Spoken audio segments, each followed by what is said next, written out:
So, continuing on. So these trees are untreated, no spray, no nothing. And they seem to like it pretty well. Getting loaded with fruit. These are a different animal. That one is. Biennial, and maybe it's off by a year. I don't know. Anyways, made a road around the orchard this year. Same thing, radishes everywhere. Eventually, across the swale that we put in, runs all the way up that way and all the way down that way. And I'll put a culvert in here and you'll be able to access into the hoogles.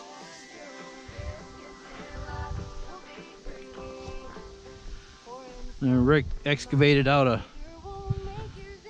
pond here in the middle of the swale, and everything's been down here. First day he put it in here, you can see the frogs down there on the side.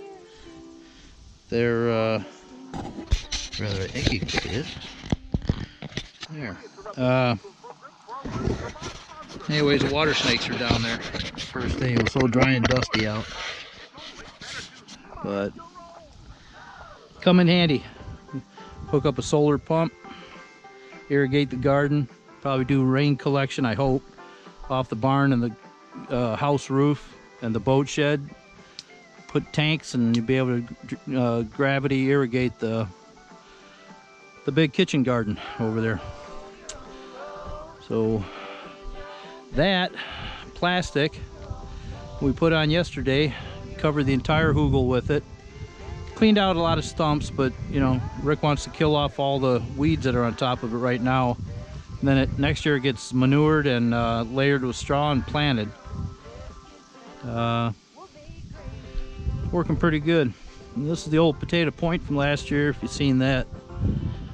Had some zucchini squash, or not zucchinis, I'm sorry, spaghetti squash. Stuck them in. Rick made mounds with horse shit and dirt, and they seem to like it. These are, then I took a bunch of different stuff. I think these are goji. Yeah, these are goji berry right there. Everything got wood chips, keep the weeds down around to give it a chance. Another goji over there. That might be aronia berry, choke cherry.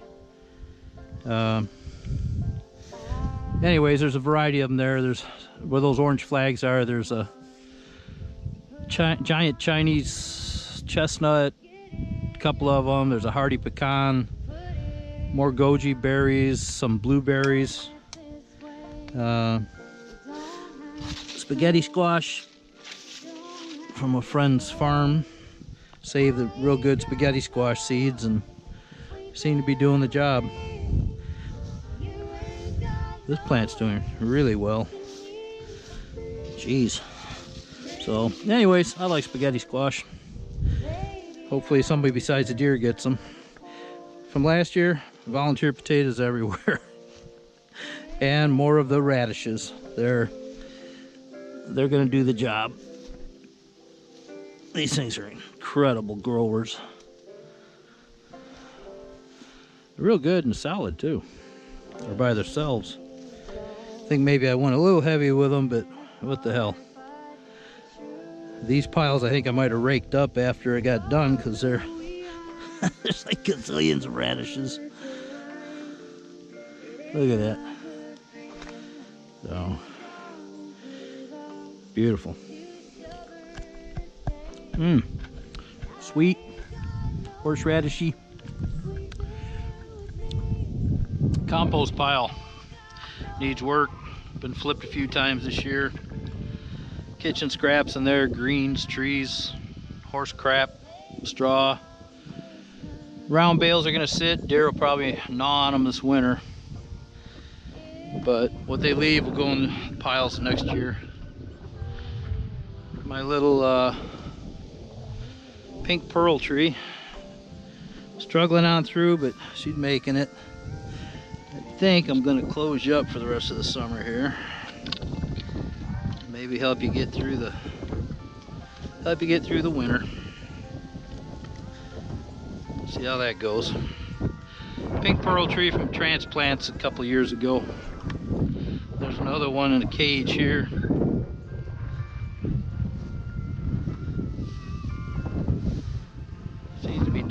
good. You're in a cage. I think we'll just leave you. Guard the hoogles. So the hoogles, I've been back and forth through here a few times, tilling, raking. And like I said, Rick wanted to cover that one with plastic. We had good heavy rains last night, and today you can see it pooled up on there. But with the moisture underneath there and the heat, that should be real interesting come next year. Wild raspberries are everywhere here. Been eating a lot of them. Head out to the orchard. This is all, I can see it starting to pop down there. This has all been seeded with pasture seed, like I said. And radishes. Look like Bambi was walking by here this morning.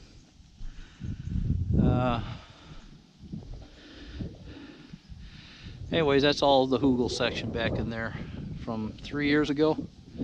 We had to do something with all the logging, slashing stumps, so we buried them, piled it, covered it with dirt a little bit. This is my cloning nursery from last year.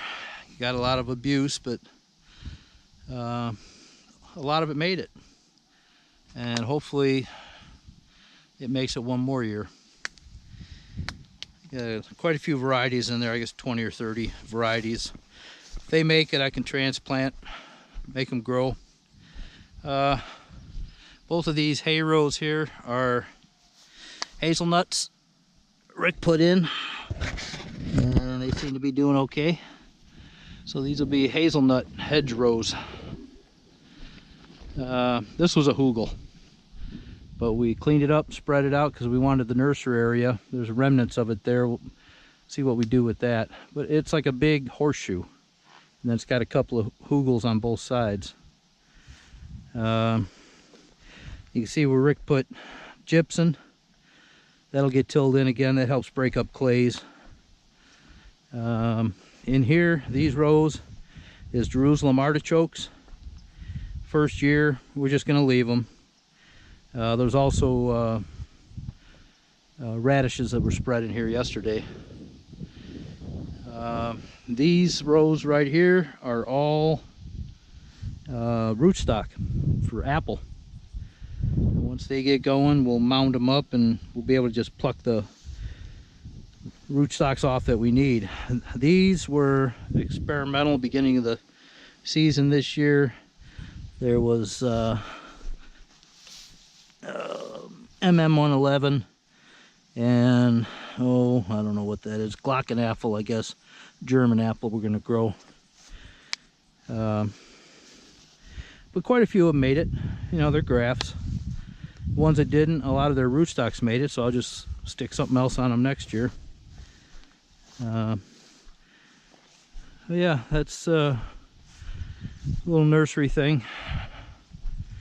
You can see all the little brown radish seeds that were spread out here. This place is going to be a jungle. Probably bring more deer in than get rid of them, but it'll make the soil better. So, the orchard, doing pretty good. We went back through this past week and repainted everything, put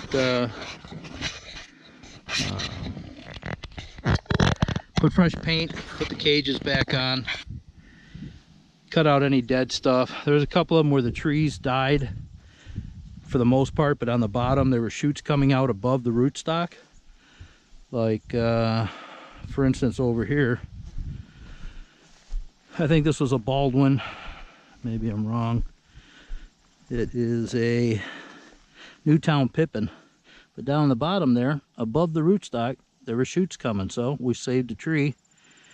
And there's a couple instances where the scion wood, the top end, didn't make it, but like there's a pear and a plum back there, and it started putting shoots out of the rootstock, so we covered them up, left them, and we'll be able to take cuttings off those. We'll bury them and start cutting the rootstocks that we need for plums and pears. But some of these are going to be really nice little trees. Few issues, nothing major. The red one right here is Netiana. Pretty cold hardy Russian red apple, I believe. But we went through and graded and graded and dragged and tilled until we got to this point. You couldn't even see this when we got back this year. So hopefully it does good for the trees. This was a big hugel here that never got used yet. We just been digging into it using the red gravelly dirt. You can see this, raspberries, tons and tons of wild raspberries here. I mean, that's all, look at all the raspberries. If the guy had time, he could have some Melba sauce. I just eat them. Wish I had time to pick a few more.